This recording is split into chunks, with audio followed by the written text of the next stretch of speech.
Gold trusted gold buyers మీరు తాకట్టు పెట్టిన బంగారాన్ని విడిపించి ఈ రోజు ఉన్న మార్కెట్ ధరకు కొనబడును. సార్, కాశ్మీర్ ఇష్యూ చూస్తున్నామండి. ఫస్ట్ టైం టూరిస్టులను టార్గెట్ చేయడం. అవును. మన గతంలో మాట్లాడుకున్నట్లుగా ఎప్పుడు అమర్నాథ్ యాత్రకు వెళ్తున్నప్పుడు వాళ్ళని టార్గెట్ చేయడం, భక్తులను టార్గెట్ చేయడం తప్ప టూరిస్టులను డైరెక్ట్గా చేయడం అనేది ఎక్కడ కనబడలేదు. అవును. మీకు చెప్తున్నా, గతంలో మనం డిస్కస్ చేసినట్లుగా టూరిస్ట్ స్పాట్స్ కొన్ని ఉన్నాయి. ఆ స్పాట్స్లో అన్ఎక్స్పెక్టెడ్ జరగడం తప్ప ఇంత పెద్ద లార్జ్గా చనిపోవడం, పర్టికులర్గా హిందువుల్ని ముస్లిం వేరు చేసి చంపడం అనేది ఇది ఫస్ట్ టైం. అవును. దీని మీద ప్రభుత్వం కూడా చాలా సీరియస్గా ఉంది. బీహార్లో కూడా ప్రైమ్ మినిస్టర్ గారు చాలా స్ట్రాంగ్ వార్నింగ్ కూడా ఇచ్చారు. అవును. వార్నింగ్ ఇవ్వడం, అటాకులు చేయడం కాకుండా అసలు ముందు మనం ఎందుకు ఫెయిల్ అయ్యాం, మన ఇంటెలిజెన్స్ ఏమైంది, అసలు ఇంత పెద్ద ఇష్యూ జరుగుతున్నప్పుడు మనకున్న నెట్వర్క్ ఎక్కడ బ్రేక్ అయింది అంటే కొంతమంది ఆఫీసర్లు అంటారు వాళ్ళు డిజిటల్ సిగ్నేచర్ ఎక్కడ వాడకుండా ఉన్నారు కాబట్టి మనం ఫెయిల్ అయ్యామంటున్నారు. అంటే మనం పుట్టిన ఇంటెలిజెన్స్ ఎక్కడ ఆగిపోతుంది అంటే మన టెక్నాలజీ వైపు వెళ్తున్నాం తప్ప మన మూలాలు మర్చిపోతున్నాం అనేది ఇక్కడ చాలా క్లియర్గా తెలుస్తుంది. మీరు కాశ్మీర్లో చాలా కాలం పనిచేశారు కాబట్టి ఇక్కడ ఫెయిల్యూర్ ఎక్కడ కనిపిస్తుంది అంటారు? చూడండి, ఫస్ట్గా మాట్లాడుకుంటే ఆర్మీ కానివ్వండి, సిఆర్పిఎఫ్ కానివ్వండి, జేఎండ్కే పోలీస్ కానివ్వండి, ఇంటెలిజెన్స్ ఫెయిల్యూర్ అయితే మాత్రం దీన్ని మనం ఖచ్చితంగా అనాల్సిందే. దానికి ఒప్పుకోవాల్సిందంటారు. ఒప్పుకోవాల్సిందే. తప్పు ఉన్నప్పుడు ఒప్పుకోవాలి, అప్పుడే మనం దాన్ని కరెక్ట్ చేసుకోగలం. అలా కాదు, తప్పు లేదు, మా తప్పేం లేదు అంటే that is not the right approach to a problem. ఇంకొకటి, ఇందాక మీరు చెప్పినట్టు ప్రతిసారి అమర్నాథ్ యాత్రకి ఎవరైతే భక్తులు వెళ్తారో వాళ్ళ మీద అటాక్ చేయడానికి చాలాసార్లు అటెంప్ట్స్ జరిగినాయి, అటాక్స్ జరిగినవి కూడా ఇంతకుముందు. కానీ టూరిస్ట్ మీద, పర్యాటకుల మీద డైరెక్ట్గా అటాక్ అనేది ఇప్పటి వరకు జరగలేదు. మేబీ అదొక రీజన్ అయి ఉండొచ్చు, దాన్ని మనం ముందే యాంటిసిపేట్ చేయకపోవడానికి. అట్ ద సేమ్ టైం నాకు ఎక్కడో లింక్ మిస్ అవుతుందని అనిపిస్తుంది ఇందులో. ఎందుకంటే నేను ఇందాక చెప్పినట్టుగా పర్యాటకుల్ని డైరెక్ట్గా టార్గెట్ చేసి, అది కూడా ఇంతమందిని, అంటే ఇంతకు ముందు కూడా టూరిస్ట్ కొంతమంది చనిపోయారు కాశ్మీర్కి వచ్చినప్పుడు. మేబీ వాళ్ళు స్టోన్ పెల్టింగ్ మధ్యలో ఇరుక్కొని, లేకపోతే ఆపరేషన్స్ మధ్యలో ఇరుక్కొని చనిపోయారే తప్ప డైరెక్ట్గా టార్గెట్ చేసి టూరిస్ట్ని చంపింది అన్నది ఇంతకుముందు నేను ఎప్పుడు చూడలేదు. సో ఇందులో దీని అర్థం ఏంటో నేను కూడా అర్థం చేసుకోవడానికి ట్రై చేస్తున్నాను. ఇక్కడ అన్నిటికన్నా మెయిన్ ప్రాబ్లం మనకేంటి అంటే లోకల్ సపోర్ట్ లేకుండా ఇదంతా జరగడం అనేది ఇంపాసిబుల్. ఇంకొక విషయం మనందరం ఒకటి గుర్తుపెట్టుకోవాల్సిన విషయం ఏంటి అంటే దిస్ ఈజ్ ఇస్లామిక్ టెర్రరిజం. మీకు నచ్చినా నచ్చకపోయినా, మీకు వినడానికి ఇబ్బందిగా ఉన్నా లేకపోయినా, I'm not here to give politically correct statements. This is Islamic terrorism. నేను ఎందుకు చెప్తున్నాను అంటే ఇస్లాం అనేది ఒక్క ఇండియాలోనే కాదు కదా ఉంది. ఇప్పుడు పాకిస్తాన్ని మనం ఏమంటాం? పాకిస్తాన్ని మనం ఇస్లామిక్ రిపబ్లిక్ ఆఫ్ పాకిస్తాన్ అంటాం. వాళ్ళు వచ్చి హిందువులందరూ టూరిస్ట్ అందరినీ ఒకవైపు నుంచోబెట్టి, ముస్లిమ్స్ అందరినీ ఒకవైపు నుంచోబెట్టి వాళ్ళ ప్యాంట్లు కిందకి దింపి చెక్ చేసి చంపుతున్నారు అంటే what is the reason behind it? వాళ్ళు చంపిన తర్వాత వెళ్ళి మీ మోదీకి చెప్పుకోండి ఇలాంటి స్టేట్మెంట్స్ ఇస్తున్నారు అంటే దాని అర్థం ఏంటి? దాని అర్థం ఏంటి అంటే పాకిస్తాన్ పుట్టిందే హిందూ హేట్రేడ్ మీద. మీరు దాన్ని డినై చేయలేరు. టూ నేషన్ థియరీ ఏదైనా కావచ్చు, వాళ్ళు వేరుగా మాకు ల్యాండ్ కావాలి, మేము వేరే కంట్రీ పెట్టుకుంటాం అని అన్నప్పుడు that is not out of వాళ్ళు ఏదో డెవలప్ అవ్వాలి వాళ్ళ సొంతంగా అని కాదు. Just one plain reason is వాళ్ళకి హిందూస్తో ఉండడం ఇష్టం లేదు. సో ఇప్పుడనే కాదు, నేను కాశ్మీర్లో నేను సర్వ్ చేసినప్పటి నుంచి లాస్ట్ 1947లో ఎప్పుడైతే మనం ఇండిపెండెంట్ అయ్యాము అప్పటి నుంచి చూసుకుంటే ఇప్పటి వరకు ప్రతిసారి there is always hate angle. రీసెంట్గా మనకి బలూచిస్తాన్లో బలూచ్ లిబరేషన్ ఆర్మీ అనేది ఆ ట్రైన్ మీద అటాక్ చేసి, హైజాక్ చేసి చాలా పెద్ద ఆపరేషన్ చేశారు వాళ్ళు పాకిస్తాన్ ఆర్మీ మీద. అలాంటి హైజాక్ అనుకోవచ్చా, లేదు వాళ్ళు ఇండిపెండెన్స్ కోసం వాళ్ళు చేశారు అనుకోవచ్చు? ఇండిపెండెన్స్ కోసమే ఈ ఫైట్. కానీ దాని హైజాక్ అని అనకూడదు. హైజాక్ ఎందుకు అంటున్నాను అంటే అందులో వాళ్ళు ఒక్క సివిలియన్స్ని కూడా ఎక్కడా టచ్ చేయలేదు. ఆ జనరల్గా బలూచిస్తాన్లో క్వెటా అనే ఒక ప్లేస్ ఉంది. అది బలూచిస్తాన్కి మీరు క్యాపిటల్ సిటీ లాగా అనుకోవచ్చు. ఆ ఏరియాలో చాలామంది ఆర్మీ వాళ్ళు కానీ డిఫెన్స్ ఫోర్సెస్ వాళ్ళు, పాకిస్తాన్ వాళ్ళు అక్కడ పోస్టింగ్ ఉంటారు. కానీ అక్కడి నుంచి మెయిన్ పాకిస్తాన్కి రీచ్ అవ్వాలంటే ఆ ట్రైన్ ఒక్కటే దారి. సో ఎవరైనా కానీ పోస్టింగ్కి వెళ్ళినా, డిప్లాయ్మెంట్కి వెళ్ళినా, మళ్ళీ లీవ్కి వెళ్ళాలన్నా కానీ ఆ ట్రైన్ ఒక మెయిన్ అదొక్కటే లింక్, కనెక్టింగ్, అదే మెయిన్ కనెక్షన్ పాయింట్ అనమాట. సో దాని మీద వాళ్ళు అటాక్ చేసి హైజాక్ చేసినప్పుడు కూడా ఒక్క సివిలియన్ని కూడా వాళ్ళు అక్కడ ఉంచడం కానీ వాళ్ళకి హాని చేయడం కానీ చేయలేదు. సో ఇదే ఇప్పుడు even if you are fighting, మీరు ఒకవేళ ఫైట్ చేస్తున్నా కానీ there are some unsaid rules. ఈ అన్సెడ్ రూల్స్లో ఒకటి ఏంటి అంటే టూరిస్ట్ మీద ఎప్పుడు డైరెక్ట్గా అటాక్ చేయకూడదు అనేది ఒక అన్సెడ్ రూల్. ఎందుకంటే ఒకవేళ టూరిస్ట్ మీద అటాక్ చేస్తే పాకిస్తానీ బేస్డ్ టెర్రరిస్ట్ కానివ్వండి, లేకపోతే కాశ్మీరీ బేస్డ్ టెర్రరిస్ట్ కానివ్వండి, వీళ్ళు అట్ ద ఎండ్ వచ్చి విధ్వంసం అంతా సృష్టించాల్సింది ఎక్కడ? కాశ్మీర్లో. ఒకవేళ టూరిస్ట్ని ఏమన్నా చేస్తే టూరిజం ఎఫెక్ట్ అయింది, దానివల్ల లోకల్స్ ఇబ్బంది పడతారు, లోకల్స్ ఇబ్బంది పడితే ఆ టెర్రరిస్ట్కి వాళ్ళు సపోర్ట్ ఇవ్వరు అని ఎక్కడో వాళ్ళకి తెలుసు. అందుకని ఇన్ని రోజులు వాళ్ళు ఎప్పుడు కూడా టూరిస్ట్ని డైరెక్ట్గా టార్గెట్ చేయలేదు. కానీ మొదటిసారి వాళ్ళు టూరిస్ట్ని టార్గెట్ చేశారు అంటే now more than the government, more than the army, more than the air force or the navy, అందరికన్నా పెద్ద responsibility is with Kashmiri people. How they respond to this.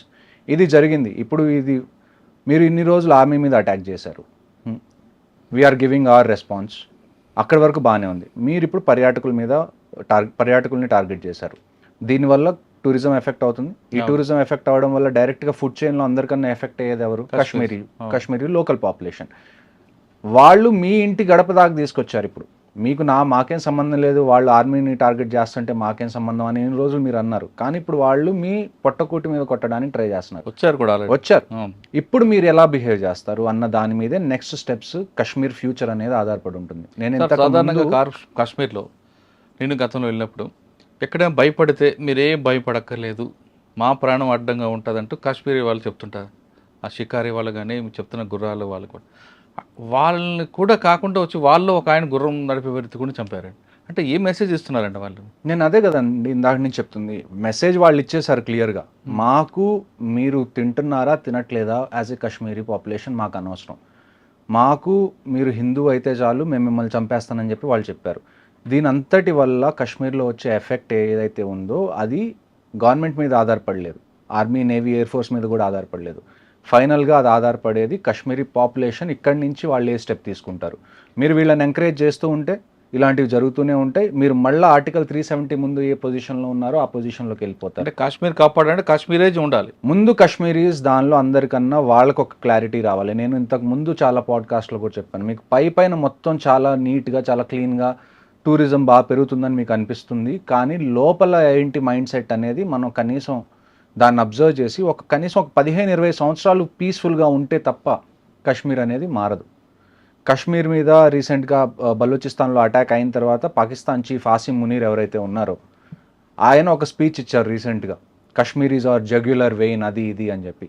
1947 దగ్గర నుంచి 2025 వరకు ఆల్మోస్ట్ 75 ఏళ్ళు దాటినాయి. ఇప్పటి వరకు వాళ్ళు కంటిన్యూస్గా ఫస్ట్ ఒక 10 ఏళ్ళు పంజాబ్లో చేశారు, ఆ తర్వాత మనకి బెంగాల్లో చేస్తున్నారు, ఇప్పుడు బంగ్లాదేశ్ ఉన్నప్పుడు అవుతుంది, ఈస్ట్ పాకిస్తాన్ ఉన్నప్పుడు కూడా అయింది, ఆ తర్వాత కశ్మీర్ మీద కంటిన్యూస్గా జరుగుతుంది. ఇప్పుడు మీరు చెప్పండి, వాట్ షుడ్ వీ డూ? ఇప్పటి వరకు మీరు మమ్మల్ని అడిగేవాళ్ళు కదా, మీరు ఫస్ట్లో నేను ఆర్మీలో జాయిన్ అయినప్పుడు నాకు వచ్చే క్వశ్చన్స్ ఎలా ఉండేవో తెలుసా? మనం ఎందుకు కశ్మీర్లో అంతమంది ఫోర్సెస్ని పెడుతున్నాం, కశ్మీర్ని ఇచ్చేయచ్చు కదా, ఎందుకు ఈ గొడవంతా అని. ఇప్పుడు మీకు అర్థమై ఉండాలి, ఒకవేళ మనం కశ్మీర్ ఇచ్చేసాం అనుకుందాం for the debate purpose, Kashmir అనేది మనం ఇచ్చేసాం, మనకేం గొడవలు వద్దు అని చెప్పి. డూ యూ రియలీ థింక్ వాళ్ళు కశ్మీర్ దగ్గర అవుతారు? కశ్మీర్ ఇప్పుడు ఎక్కడైతే పాకిస్తాన్ ఆక్యుపైడ్ కశ్మీర్లో అన్ని టెర్రరిజం క్యాంప్స్ ఉన్నాయో ఆ క్యాంప్స్ అన్ని కశ్మీర్లోకి షిఫ్ట్ అవుతాయి. కశ్మీర్ తర్వాత పంజాబ్ తర్వాత హిమాచల్ తర్వాత ఉత్తరాఖండ్, ఇక్కడికి టెర్రరిజం రావడం స్టార్ట్ అవుతుంది. ఆ 3 ఆక్యుపై చేసుకుంటారు, ఆ తర్వాత ఢిల్లీకి వస్తారు, చిన్నగా మీ ఇంటి దాకా వస్తారు. అప్పుడు చండీగఢ్ మన అటువైపు వెళ్తారు, కరాచీ వైపు వెళ్ళిపోవచ్చు. అప్పుడు మీరు ఏం చేస్తారు? సో ఇప్పుడు ఏంటి అంటే we are ready for this is the time when the entire country should support the government. Government ఏ డెసిషన్ తీసుకున్నా కానీ ఇప్పుడు మనకి విభేదాలు ఉండకుండా అంటే ఏకతాటిగా గవర్నమెంట్ని సపోర్ట్ చేయడం ఈ టైంలో అన్నది చాలా ఇంపార్టెంట్. ఇప్పుడు ఒకవేళ గవర్నమెంట్ వారే ఒక ఫైనల్ సొల్యూషన్ అని అనుకుంటే వీఆర్ రెడీ ఫర్ ఇట్. నేను మీకు లాస్ట్ టైం కూడా చెప్పాను, for the next 5 years I'm still in reserve list. నేనేదో వార్ జరగాలి అని చెప్పట్లేదు. ఒకవేళ జరిగితే మేము పార్టిసిపేట్ చేయడానికి రెడీగా ఉన్నాం. There is no second question. ఇవాళ ప్రైమ్ మినిస్టర్ అనౌన్స్ చేశారనుకోండి, if it is going to be war, be ready. మేము ఎప్పుడు రిపోర్ట్ చేయాలో దానికన్నా 10 రోజుల ముందే రిపోర్ట్ చేస్తాం, వీ విల్ బీ అవైలబుల్. కానీ ఒక డెసిషన్ తీసుకోండి. This can't go on like this. 75 ఏళ్ళ నుంచి ఇదే జరుగుతుంది, ఇంకొక 25 ఏళ్ళు మీరు ఇదే జరగాలి అని అనుకుంటే మాత్రం మీరు వదిలేసేయండి. ఏదో చిత్క ఆపరేషన్స్ చేసి అయిపోతాయి. ఇక్కడ అన్నిటికన్నా మెయిన్ ప్రాబ్లం మనకి టెర్రరిజం కాదు, అన్నిటికన్నా మెయిన్ ప్రాబ్లం మనకి పాకిస్తాన్ ఆర్మీ. మీరు ఒక విషయం గుర్తుపెట్టుకోవాలి, every country has an army, but Pakistan army has a country. ఇది మీరు ఫస్ట్ నుంచి చూస్తున్నారు. ఎప్పుడైతే అక్కడ ఒక స్ట్రాంగ్ లీడర్, ఒక ప్రైమ్ మినిస్టర్ గాను ప్రెసిడెంట్ గాను అవుతారో పాకిస్తాన్లో, వెంటనే ఏమవుతుందండి, వెంటనే జరిగిపోతుంది. పాకిస్తాన్ ఆర్మీ వచ్చి టేక్ ఓవర్ చేస్తుంది, మళ్ళీ వాళ్ళు పాలించడం మొదలు పెడతారు. ఇప్పుడు ఏదైతే ఈ బలూచిస్తాన్లో జరిగిందో దీని తర్వాత పాకిస్తాన్ ఆర్మీకి క్రెడిబిలిటీ పడిపోతుంది. ఇలాంటి టైంలో వాళ్ళ క్రెడిబిలిటీని కాపాడుకోవడానికి దిస్ మస్ట్ బి సమ్ చాలా డెస్పరేట్గా చేసిన అటెన్షన్ డైవర్షన్ చేయడం అంటారు. కాదు, చాలా ఇప్పుడు డెస్పరేట్గా ఉన్నారు. ఇంకా వాళ్ళని వాళ్ళు ప్రూవ్ చేసుకోవాలి. ఇప్పుడు ఈ అటాక్ అవుతుంది, ఈ అటాక్ అయితే మనకి ఈజీగా తెలుసు ఇది పాకిస్తాన్ చేయించింది అని. ఇప్పుడు మన గవర్నమెంట్ ఏముంటుంది, లేకపోతే మన ప్రజలు ఏమంటారు, పాకిస్తాన్ మీద యాక్షన్ తీసుకోవాలి అంటారు. ఈ రీజన్ని పట్టుకొని ఆసిమ్ మునీర్ ఏమంటాడు, చూడండి హిందూస్ అందరూ మన మీద దాడి చేస్తున్నారు, ఇప్పుడు మనకి ఫండ్స్ కావాలి, పాకిస్తాన్ మొత్తం ఒకటవ్వాలి, లేకపోతే మీరు ఆర్మీకి సపోర్ట్ చేయాలి అని చెప్పి ఇవన్నీ మైండ్ గేమ్స్. ఈవెన్చువల్గా ఏమవుతుందండి, పిఓకే ఏమంటాం మనం, పాకిస్తాన్ ఆక్యుపైడ్ కాశ్మీర్ మంది అంటాం కదా. మరి ఎల్సీ ఏం చేస్తుంది మధ్యలో? ఎల్సీని జరపండి. మీరు ఒక్కసారి ఇండియన్ ఆర్మీకి ఆర్డర్ ఇచ్చి చూడండి. మోదీ గారు జస్ట్ ఇండియన్ ఆర్మీకి గో అహెడ్ అనే ఒక్క ఆర్డర్ ఇవ్వాలి చాలు. నేను మీకు 2020, 2019 ఆ టైం విషయం చెప్తాను. డీజీఎంఓ అని ఒక అపాయింట్మెంట్ ఉంటుంది ఆర్మీలో, పాకిస్తాన్ ఆర్మీలో కూడా ఉంది, ఇండియన్ ఆర్మీలో కూడా ఉంది. డీజీఎంఓ అంటే డైరెక్టర్ జనరల్ మిలిటరీ ఆపరేషన్స్. అంటే ఈ రెండు కంట్రీస్లో ఏ మిలిటరీ ఆపరేషన్స్ జరగాలన్నా అది డీజీఎంఓ దగ్గర నుంచి ఇనిషియేట్ అవుతుంది. అలాంటి DGMO, Pakistan DGMO 15 core commander, మీరు చాలా టీవీ షోస్లో చూసుంటారు. జనరల్ కేజేఎస్ ఢిల్లో అని చెప్పి ఒక లెఫ్టినెంట్ జనరల్ ఉన్నారు, 15 కోర్ కమాండర్ ఆయన. జనరల్ టైనీ ఢిల్లో అని కూడా అంటారు ఆయన. ఆయనకి డీజీఎంఓ పాకిస్తాన్ డైరెక్ట్గా ఫోన్ చేసి, ఏంటండి మీరు ఎల్సీ దగ్గర చిన్న ఏదైనా జంతు గదిలినా కానీ మీరు అంత అటాక్ చేస్తున్నారు అని. అలాంటి ఆపరేషన్స్ ఇంతకుముందు జరిగినాయి. This is not the first time. The only option right now we have is LC మీద దీపావళి జరగాలి. ప్రతిసారి దీపావళి మనం వింటర్స్లో చేసుకుంటాం, ఈసారి దీపావళి సమ్మర్స్లో చేసుకోవాలి. వాడండి, మన దగ్గర ఉన్న ప్రతి వెపన్ ఏదైతే ఉందో వాడండి. మనం ఎస్కలేషన్ గురించి భయపడకూడదు. ఇప్పటి వరకు మన మైండ్ సెట్ ఎలాగుంది చూడండి. ఈ కంట్రీలో మనకున్న అతిపెద్ద దరిద్రం ఏంటి అంటే, మనకి చిన్నప్పటి నుంచి ఇప్పటి వరకు నేర్పించింది ఏంటంటే నాన్ వైలెన్స్, మెచ్యూర్గా ఉండండి. An eye for an eye makes the whole world blind అంటారు, which is a very stupid argument. An eye for an eye makes the competition equal. ఇప్పుడు నేను ఉన్నాను, ఒక్కడితో గొడవ పడుతున్నాను, వాడి కన్ను తీసేశాను. ఇప్పుడు వాడు నా కన్ను తీయకపోతే నా దగ్గర 2 కళ్ళు ఉన్నాయి, వాడి దగ్గర ఒక్క కన్నే ఉంది. నేను మళ్ళీ వాడిని అటాక్ చేసినప్పుడు ఎవరి దగ్గర అడ్వాంటేజ్ ఉంటుంది? నా దగ్గర అడ్వాంటేజ్ ఉంటుంది. సో ఇవన్నీ చెప్పుకోవడానికి బాగుంటాయి. An eye for an eye makes the whole world blind. No, if you don't take the eye in response of this, ఇలాంటివి ఇంకా పెరుగుతూనే ఉంటాయి, ఇవి తగ్గవు. సో మనం మోడీ గారు కూడా ఇవాళ స్ట్రాంగ్ వార్నింగ్ ఇచ్చారండి. ఖచ్చితంగా 27 మంది ప్రాణాలు తీసుకున్న అందరినీ వదిలిపెట్టు, మట్టిలో కలుపుతాం అంటారు. అంతేకాకుండా మనకి వాళ్ళకున్న అగ్రిమెంట్స్ అన్నీ కూడా క్లోజ్ చేశారు. వాటర్ ఇష్యూ కానీ లేదా సరే మన బార్డర్ ఇష్యూస్ కూడా క్లోజ్ చేశారు. అటువంటి వాటి వల్ల వాళ్ళకి ఏమైనా ఇబ్బంది వస్తుంది అంటారా? చూడండి, నేను పంజాబ్లో కూడా పోస్టింగ్లో ఉన్నప్పుడు నేను సత్లజ్ రివర్ మీద చాలా పనిచేశాను. సో ఇండస్ వాటర్ ట్రీటీ ఏంటి అంటే, ఈస్టర్న్ రివర్స్ ఏవైతే ఉన్నాయో 3 రివర్స్, వాటిని మెయిన్గా పాకిస్తాన్ యూస్ కోసం, వెస్టర్న్ రివర్స్ ఏవైతే ఉన్నాయో 3 అవి ఇండియన్ యూస్ కోసం అనేది అది ట్రీటీ జరిగింది. వరల్డ్ బ్యాంక్ ఈ ట్రీటీని కుదిర్చింది యాక్చువల్గా. సో ఇప్పుడు మనకు అడ్వాంటేజ్ ఏంటి అంటే, ఈ ఇండస్ వాటర్ ట్రీటీ మనం బంద్ చేయడం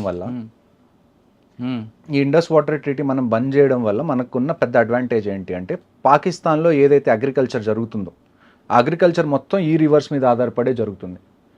సింధు, ఇండస్, రావి, రావి, ఇంకొక రివర్ ఏదో 3 రివర్స్, హిమాచల్ ప్రదేశ్, బియాస్, హిమాచల్ నుంచి ఏవైతే ఉన్నాయో ఇవన్నీ కొన్ని టిబెత్లో ఆరిజిన్ అవుతాయి, కొన్ని హిమాచల్లో ఆరిజినేట్ అవుతాయి. జనరల్లీ హిమాలయాస్లో ఆరిజినేట్ అయ్యే రివర్స్ అన్నీ అరేబియన్ సీలో కలవడానికి మన ఇండియా నుంచి పాకిస్తాన్ మీదుగా వెళ్ళి అరేబియన్ సీలో కలుస్తాయి. సో కొన్ని ఇండియాలో నుంచి వెళ్ళి అరేబియన్ సీలో కలుస్తాయి. వాటి కంట్రోల్ కంప్లీట్గా మన దగ్గర ఉంది. కొన్ని రివర్స్ ఏంటంటే ఇండియా నుంచి వెళ్ళి పాకిస్తాన్లోకి ఎంటర్ అయ్యి ఆ తర్వాత అరేబియన్ సీలో కలుస్తాయి. ఈ ఏ రివర్స్ అయితే ఇండియాలో ఎంటర్ అయ్యి తర్వాత పాకిస్తాన్లోకి ఎంటర్ అవుతాయో దాని కంట్రోల్ మన దగ్గర మనం పెట్టుకోవచ్చు. ఇండస్ వాటర్ ట్రీటీ వల్ల మనం పెట్టుకోవట్లేదు, కానీ ఒకవేళ మనం ఇండస్ వాటర్ ట్రీటీని ఇప్పుడు నల్ అండ్ వాయిడ్ చేసిన తర్వాత అక్కడ అగ్రికల్చర్ ఏదైతే ఉందో దాన్ని మొత్తాన్ని దానికి డిసైడింగ్ ఫ్యాక్టర్ ఇది అవుతుంది. ఇప్పుడు మీరు అక్కడ అగ్రికల్చర్ జరగాలి అని మీరు అనుకుంటే, ఇండియా అనుకుంటే పాకిస్తాన్లో అగ్రికల్చర్ జరగాలి అని అప్పుడే అవుతుంది. ఒకవేళ ఇండియా అక్కడ కరువు రావాలి అని అనుకుంటే ఇక్కడ ఉన్న వాటర్ని మనం బ్లాక్ చేస్తాం, దానివల్ల వాళ్ళు అగ్రికల్చర్ సరిగ్గా చేసుకోలేరు. And at the same time ఎప్పుడైతే ఏదైనా వార్ లాంటి సిచ్యువేషన్ వచ్చిందనుకోండి, కొన్నిసార్లు మీరు ఏరియా మొత్తాన్ని ఫ్లడ్డింగ్ చేయాల్సి వస్తుంది. వాళ్ళ ఎక్విప్మెంట్ ఏవి ముందుకు రాకుండా, వాళ్ళ సోల్జర్స్ ముందుకు రాకుండా ఏరియా మొత్తాన్ని వాటర్లో ఫ్లడ్డింగ్ చేయాలన్నా కానీ అప్పుడు ఈ రివర్స్ మనకి యూజ్ అవుతాయి. సో ఓవరాల్గా ఇక మీద నుంచి పాకిస్తాన్లో నీళ్లకు సంబంధించి ఏ ఇబ్బంది వచ్చినా కానీ అది ఇండియా వల్లే. అంటే ఇప్పుడు అగ్రిమెంట్ ఆపారు కాబట్టి పాకిస్తాన్లో ఖచ్చితంగా కరువు ఉంటుంది అంటారా? ఖచ్చితంగా అంటే పబ్లిక్ అక్కడ సఫర్ పబ్లిక్ అవుతారు. సఫర్ అవుతుంది. మన పబ్లిక్ సఫర్ అయింది కదండి. It's not the army who has suffered this time. ఇప్పుడు మీరు ఆర్మీ టు ఆర్మీ పెట్టుకున్నారు, లేకపోతే మీరు టెర్రరిస్ట్ పంపించారు, ఆర్మీ టెర్రరిస్ట్తో ఫైట్ చేస్తుంది, లేకపోతే అది వేరే విషయం. అది వేరే విషయం. పబ్లిక్ మీదకి వచ్చాడు కాబట్టి పబ్లిక్ని మీరు టచ్ చేయకూడదు, నో మ్యాటర్ వాట్. ఒక కంట్రీ మొత్తానికి ఆర్మీ కానీ పోలీస్ కానీ ఇవన్నీ సెక్యూరిటీ ఏజెన్సీస్ ఎందుకున్నాయి అంటే పబ్లిక్ని టచ్ అవ్వకుండా మేము చూసుకునేలాగా ఉన్నాయి. అలాంటిది మీరు పబ్లిక్ని టచ్ చేశారు. ఇప్పుడు పబ్లిక్ని టచ్ చేసిన తర్వాత if our public is suffering will make sure you face the consequences. ఇప్పుడు మనం ఎంతమందికి మెడికల్ వీసాస్ ఇస్తున్నామండి ఇండియాలో వచ్చి ట్రీట్మెంట్ చేయించుకోవడానికి పాకిస్తానీస్కి. We have been kind enough, but మరీ మనం ఇంత కైండ్గా ఉంటే don't take this as helplessness. అచ్చా, అంటే ఇప్పుడు జలసంధి అనేది బ్రేక్ అయింది కాబట్టి సఫర్ అవుతారు ఖచ్చితంగా సఫర్. సెకండ్ ఇష్యూ ఏంటంటే అట్టారీ వాగా బార్డర్ కూడా క్లోజ్ అన్నారు. దానివల్ల వాళ్ళకి జరిగే నష్టం ఏంటి? వాళ్ళు ఇంకా నేను అదే కదండి మీకు చెప్తుంది, అన్ని వీసాస్ రిజెక్ట్ అయిపోయినాయి. ఎవరు ఇటు నుంచి అటువైపు రావడానికి లేదు. ఏదైతే మనం ఏదైనా పండుగలు ఉన్నప్పుడు మన బీఎస్ఎఫ్ వాళ్ళు అటువైపు పాకిస్తాన్ రేంజర్స్ ఎవరైతే ఈ అట్టారీ వాగా బార్డర్లో స్వీట్స్ డిస్ట్రిబ్యూట్ చేసుకోవడాలు, రోజు ఈవినింగ్ ఆ పెరేడ్లు అవి ఇవి చేయడాలు ఇవి ఆగిపోతాయి. అవన్నీ ఎప్పుడు చేస్తాం మనం? కండిషన్స్ మామూలుగా ఉన్నప్పుడు చేస్తాం. ఇప్పుడు కండిషన్స్ ఏం మామూలుగా లేవు కదా. We are taking a very strong stand as a country. నేను అదే ఇందాక నుంచి చెప్తుంది మీకు. ఇప్పుడు గవర్నమెంట్ని డెసిషన్ తీసుకొనివ్వండి. ఇప్పుడు మీరు మనలో మనం కొట్టుకొని మనలో మనం విడిపోయి మనం ఒక అనానిమస్ సపోర్ట్ ఇవ్వకపోతే ఉన్న గవర్నమెంట్ కూడా ఏమీ చేయలేదు. సో గవర్నమెంట్ ఎంత రోల్ ఉందో ప్రజలుగా కూడా మనకి అంతే రోల్ ఉంది to support the government in what ever stand it takes. Okay, ఇంకా ఇండియాలో ఉన్న పాకిస్తాన్ అందరూ కూడా ఇమీడియట్గా వెళ్ళిపోవాలని చెప్పారు. వాళ్ళ హై కమిషన్ ఏదైతే ఇక్కడ ఉందో, వాళ్ళ డిఫెన్స్ అటాచీస్ ఎవరైతే ఇక్కడ ఉన్నారో వాళ్ళందరూ వెళ్ళిపోవాలి. స్ట్రెంత్ తగ్గిపోయింది. అక్కడ ఉన్న మన వాళ్ళని కూడా మనం వెనక్కి పిలుస్తున్నాం. ఇది చిన్న ఎస్కలేషన్ కన్నా కానీ నన్ను అడిగితే మాత్రం పాకిస్తాన్లో ఉన్న మన హై కమిషన్ని మూయించేసేయండి, ఇక్కడున్న వాళ్ళ హై కమిషన్ని మూయించేసేయండి. మనకి ఇవాళ ఏం అవసరం ఉంది చెప్పండి పాకిస్తాన్తో మనం సంబంధం పెట్టుకోవడానికి? మనం ఏమన్నా వాళ్ళ దగ్గర నుంచి ట్రేడ్ చేస్తున్నాం, అక్కడి నుంచి మనకి ఏమన్నా ఇంపార్టెంట్ విషయాలు ఏమన్నా కావాలా అంటే ఇంపార్టెంట్ ఇంపోర్ట్స్ ఏమన్నా కావాలా? ఏమీ లేదు. మనకు లేకపోతే ఇన్ఫ్యాక్ట్ పాకిస్తాన్ అనేది సర్వైవ్ అవ్వడం కష్టం. వాళ్ళు లేకపోయినా ఉన్నా కానీ you know how India is. మనం ఎంత ప్రాస్పర్ అవుతున్నాం, మనం ఎంత పని చేస్తున్నాం, మనల్ని మనం ఎంత ఇంప్రూవ్ చేసుకోవడానికి ట్రై చేస్తున్నాం మనందరికీ తెలిసిన విషయం. ఓకే సార్, ఇప్పుడు పాకిస్తాన్ ఇమీడియట్గా వేకెట్ చేయమని చెప్పారు మోడీ 1 వీక్లో. కానీ ఇక్కడ కొంతమంది మీరు చెప్తున్నట్టుగా హెల్త్ ఇష్యూ లేదు, ఇంకో రకంగా వచ్చి ఉండారు. విశాఖపట్నం ఆ ప్రాంతాలు పిల్లలు కూడా చదువుకున్నారు యూనివర్సిటీలో. వాళ్ళందరూ వెళ్ళిపోతే వాళ్ళకు కూడా ఇబ్బంది కదా. అంటే వాళ్ళు చేసే పనికి నేను ఇదే మీకు చెప్తుంది ఇందాకటి నుంచి, ఇబ్బంది కదా. వై ఆర్ యూ అంటే మీరేమన్నా అది తీసుకున్నారా రెస్పాన్సిబిలిటీ? పాకిస్తాన్లో ఎవరన్నా ఇబ్బంది పడితే అది నా ఇబ్బంది అని చెప్పి మన రెస్పాన్సిబిలిటీ ఎందుకు తీసుకున్నాం? ఒకవైపు వాళ్ళ గవర్నమెంట్ అంతా ఇది చేస్తుంది, మరి మనం ఎందుకు వాళ్ళు ఏమైపోతారో అనుభూతి చూపించగలదంట. ఎందుకు అంత మెచ్యూరిటీ ఎందుకు? 75 ఏళ్ళ నుంచి మీకు ప్రతిసారి ఇలాగ ఏదో ఒకటి జరుగుతుంది, మీరు 2 రోజులు గట్టిగా అరుస్తారు, ఆ తర్వాత మళ్ళీ మనకి పాకిస్తాన్ ఇండియా క్రికెట్ మ్యాచ్ కావాలి అంటారు. ఇలాగైతే కుదరదు కదా. జరిగినప్పుడు మనం క్యాండిల్ ర్యాలీ తీస్తాం, ఆ తర్వాత మళ్ళీ పాకిస్తాన్. అంతెందుకు మన హైదరాబాద్లో రీసెంట్గా పాకిస్తాన్ వచ్చి ఇక్కడ ఆడినప్పుడు మీరు చూసారు ఎయిర్పోర్ట్లో ఎలాగంటి క్రౌడ్.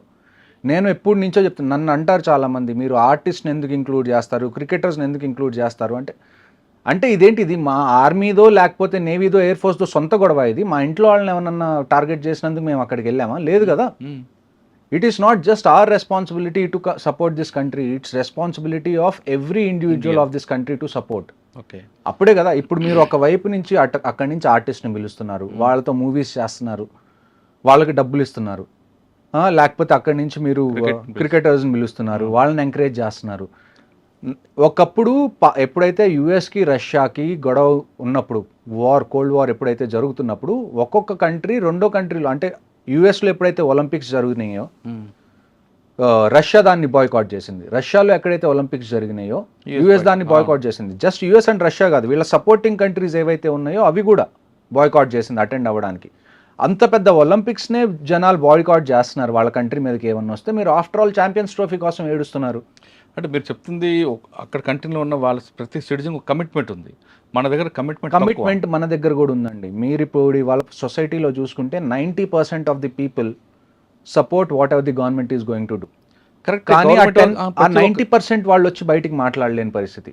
ఎవరైతే 10% ఇలాగ మాట్లాడతారో, మనం సానుభూతి చూపించాలి, మనం కొద్ది సాఫ్ట్గా ఉండాలి, వీళ్ళ దగ్గరే బయటికి మాట్లాడే సాధనాలు ఉన్నాయి. ఇంకొకటి ఏంటి అంటే చాలామంది, నేను ఇందాక కూడా మీకు చెప్పాను, we have to certify this as Islamic terrorism. చాలామంది ఈ మాట అనడానికి కూడా భయపడే పరిస్థితుల్లో ఉన్నారు ఇవాళ. ఈ మాట డైరెక్ట్గా చెప్పలేరు, ఎందుకంటే వాళ్ళ ఫ్రెండ్స్ని వాళ్ళు ఏమైనా ఇబ్బంది పెడతారేమో, వాళ్ళ ముస్లిం ఫ్రెండ్స్ని, లేకపోతే వాళ్ళ దగ్గర పనిచేసేవాళ్ళు, లేకపోతే వాళ్ళు ఎవరైనా ముస్లిమ్స్ దగ్గర పనిచేస్తుంటే ఇలాంటి స్టేట్మెంట్స్ ఇస్తే వాళ్ళు ఇబ్బంది పడతారేమో అని చెప్పి ప్రతిసారి మీరు వేరే వాళ్ళ మనసుల గురించి ఆలోచించుకునే పరిస్థితి ఏంటి? మీకు ఒక మనసు లేదా? What is your heart saying? You know what the things are on ground. కానీ మన దగ్గర వచ్చిన ఒక మైనస్ ఏంటంటే, మీరు చెప్తుండే ప్రతి ఒక్కరు పాకిస్తాన్ మీద యుద్ధం అనగా నేను వెళ్తా, తుపాకీ ఇవ్వండి వెళ్తానంటాడు. కానీ పాకిస్తాన్ ఇండియా మ్యాచ్ అనగానే మాత్రం డబ్బులు ఎక్కువ పెట్టి బ్లాక్లు పెట్టి సినిమా ఆ మ్యాచ్ చూస్తాడు. నేను అదే కదా, ఎందుకు అది తప్పు కదా?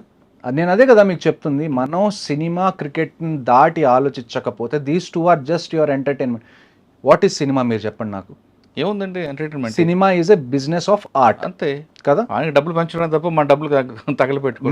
మీకేం ఫ్రీగా ఎవరు సినిమా చూపించట్లేదు కదా, మీరు పే చేస్తారు, మీరు ఒక ప్రొడక్ట్ ఎలా కొనుక్కుంటారో సేమ్ అది. దానివల్ల రేపటికి రేపు సినిమాలు ఆగిపోతే ఎంటర్టైన్మెంట్ ఆగిపోతే అని నేను చెప్పట్లేదు, జస్ట్ సినిమా నష్టం ఏం లేదు. సొసైటీలో ఏం పెద్ద నష్టం ఏముండదు. రేపటికి రేపు క్రికెట్ మనం ఆడకపోతే పాకిస్తాన్తో ఆడట్లేదు, మేబీ సౌత్ ఆఫ్రికాతో ఆడతాం, ఆస్ట్రేలియా. సో మనకు ఆప్షన్ మన వాళ్ళు బ్లాక్ అని కొనుక్కొని చూస్తాడు. నేను మీకు చెప్తుంది, ఏ 10% ఎవరైతే ఉన్నారో మనం సాఫ్ట్ గా ఉండాలి, మనకి డైలాగ్ ఉండాలి, మనం 75 డైలాగ్. 10% ఏం చేస్తారు, అదే ఇండియా మీద వార్ అనగానే తుపాకు తీసుకెళ్తా అంటాడు. చెప్పడానికి చాలా ఈజీ అండి. నేను చెప్తున్నాను కదా, 100కి 90 మంది Indian army great, Indian navy great, Indian air force great అనేవాళ్ళు తప్ప వాళ్ళ కొడుకుల్ని పంపించేవాళ్ళు ఎంతమంది ఉంటారు? నేను చిన్నప్పుడు నేను కార్గిల్ వార్ చూసినప్పుడు నేను ఇన్స్పైర్ అయ్యాను. For kids of this generation this should be your wake up call. అక్కడ జస్ట్ ఆర్మీ మీద జరగలేదు, కర్ణాటక నుంచి వెళ్ళిన వాళ్ళు, హైదరాబాద్ నుంచి వెళ్ళిన వాళ్ళు, ఆంధ్ర నుంచి వెళ్ళిన వాళ్ళు, ప్రతి స్టేట్ వాళ్ళు అక్కడికి సఫర్ అయ్యారు. సో ఇది మీకు వేకప్ కాల్. పెద్ద అయిన తర్వాత నేను ఇక్కడి నుంచి పారిపోయి యూఎస్ వెళ్ళిపోతాను, నేను ఇలాంటి వాటిలో పడను అని అనుకుంటారా, మీ డెసిషన్. అలా కాదు, ఇలాంటివి మళ్ళీ నెక్స్ట్ జనరేషన్లో జరగకూడదని అనుకుంటారా, join Indian army, navy, air force, police, what ever it is. ఈ దేశంలో మనం శాంతి శాంతి శాంతి అని చెప్పి మనం ఫైట్ చేయాలన్న స్పిరిట్ని చంపేస్తున్నాం చిన్నగా. కరెక్ట్ అండి. మనం ఇప్పుడు మన దగ్గర 100 ఎకరాలు ఉన్నాయండి, 10 ఎకరాలు ఒకడు కబ్జా చేసుకున్నాడు, మీరేం చేస్తారు? అక్కడ ఒక 100 ఎకరాలు మీ దగ్గర ఉన్నాయి, అందులో 10 ఎకరాలు ఒకడు వచ్చి కబ్జా చేసుకున్నాడు, మీరేం చేస్తారు? వాడి మీద యుద్ధంకి వెళ్తాం, ఏదో ఫైట్ చేస్తాం కదా, కోర్టుకి వెళ్తాం ఏదో. మరి ఇక్కడికి వచ్చేటానికి ఇక్కడ కూడా అదే కదా జరుగుతుంది. ఇండియా మొత్తం 100 ఎకరాలు అనుకుంటే అందులో 10 ఎకరాలు కాశ్మీర్ అనుకుంటే వాళ్ళకి తీసుకుందాం అనుకుంటున్నారు.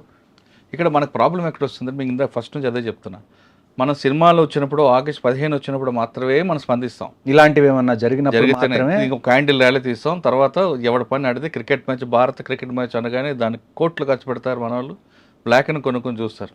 అదే పాకిస్తాన్ హీరోయిన్ వచ్చిందని పరిగెడతారు.